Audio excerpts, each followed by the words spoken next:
सुल्तान मोहम्मद फ़ातिह के आने वाले एपिसोड का जैसे कि दूसरा ट्रेलर आ चुका है। इस ट्रेलर के अंदर सुल्तान मोहम्मद फ़ातिह काफ़ी ज़्यादा कहर बरसाते हुए नज़र आए ज़ैनुल आगा के ऊपर, और वो बनता भी था। जैसे कि सारी हिफाज़त की ज़िम्मेदारी ज़ैनुल आगा को दी गई थी, लेकिन वो इसके अंदर मुकम्मल तौर पर नाकाम हो चुके हैं कि एक इतना बड़ा शख्स जो कि सदर-ए-आज़म का ओहदा सँभाले हुए हो, इतनी बड़ी सल्तनत का, उसके ख़ैमे में जाके कोई उसको कैसे कत्ल कर सकता है। और ये कहर सिर्फ़ ज़ैनुल आगा के ऊपर नहीं बरसेगा, बल्कि कुरशू तुआन के ऊपर भी बरसता हुआ नज़र आया। जैसे कि सुल्तान मोहम्मद फ़ातिह ने ये बात वाज़िया कर दी कि अगर उस एलची को तुम लोग पकड़ के मेरे सामने ना लाए, तो तुम लोगों को भी इसका हिसाब देना ही पड़ेगा।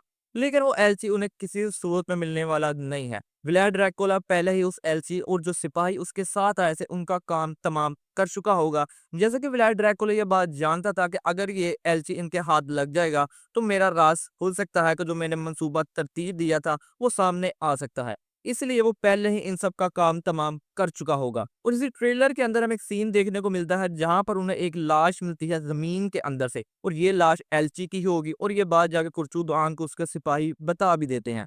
तो दूसरी तरफ सुल्तान मोहम्मद फ़ातिह जैसा कि पोंतस की मुहिम का आगाज़ कर चुके हैं, अब वो इससे पीछे नहीं हटने वाले। अब ये जो सारा मामला हुआ है कारामार रियासत के एलची के साथ, इस सब को वो किसी दूसरे तरीके से हल करना चाहेंगे, और इसी के चलते हुए इवोर्नस अली बे को गुलशा खातून और शहदा मुस्तफ़ा के साथ कारामार रियासत की तरफ भेजा जाएगा, ताकि इस सारे मामले को बातचीत के ज़रिए हल किया जा सके। तो दूसरी तरफ जैसा कि पिछले एपिसोड के अंदर इस फंदे के कासिम बे ने गद्दारी कर दी थी सुल्तान मोहम्मद फ़ातिह के खिलाफ, और उन्होंने उनका साथ दिया पोंतस का। उसको सबक सिखाने के लिए शामिल बे अपने अकंजी सिपाहियों के साथ वहां पर पहुंच चुके हैं उनकी सरजमीन के ऊपर।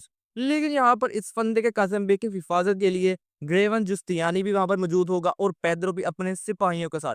लेकिन पिछले एपिसोड के अंदर जो इसका भाई इस्माइल था, वो पहले ही नजर आ रहा था कि वो अपने भाई के खिलाफ है। वो नहीं था चाहता कि यह गद्दारी करे सुल्तान मोहम्मद फ़ातिह के साथ। और इस ट्रेलर के अंदर भी जो गात लगाकर हमला करने वाले थे पेद्रो और ब्रेवन जुस्तियानी शामिल उसके सिपाहियों के ऊपर, वो पहले ही जाके सारी बात उनको बता देता है। और उसके बाद हमें एक बहुत ही अच्छा फाइट का सीन भी देखने को मिल जाएगा आने वाले एपिसोड के अंदर, जो कि पेद्रो और जवानी दुस्तियानी के भाई और उसके सिपाहियों के दरमियान लड़ी जाने वाली है अकंजी और शामिल बे के। और इसके अलावा सुल्तान मोहम्मद फ़ातिह लगता है किसी और भी बहुत बड़े मंसूबे के पीछे है, इस राज को अफशात करने के लिए जो ये सारा मामला किया गया है महमूद पाशा के ऊपर वार का। जैसा कि इस ट्रेलर के लास्ट के ऊपर जब खुर्शीद बहादुर पाशा और इसहाक पाशा सुल्तान मोहम्मद फ़ातिह के ख़ैमे में आते हैं उनसे किसी ज़रूरी मामले में बातचीत करने के लिए, लेकिन लुत्फ़ी उन्हें अंदर नहीं आने देता कि सुल्तान मोहम्मद फ़ातिह आराम फरमा रहे हैं, और उनके इसरार करने के बावजूद वो उनसे मिलने नहीं देता।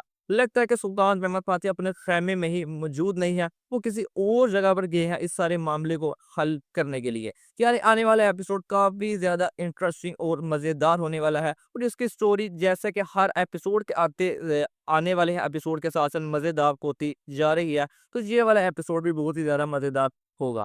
आज की वीडियो में बस यही था। मिलते हैं आपसे नेक्स्ट वीडियो में।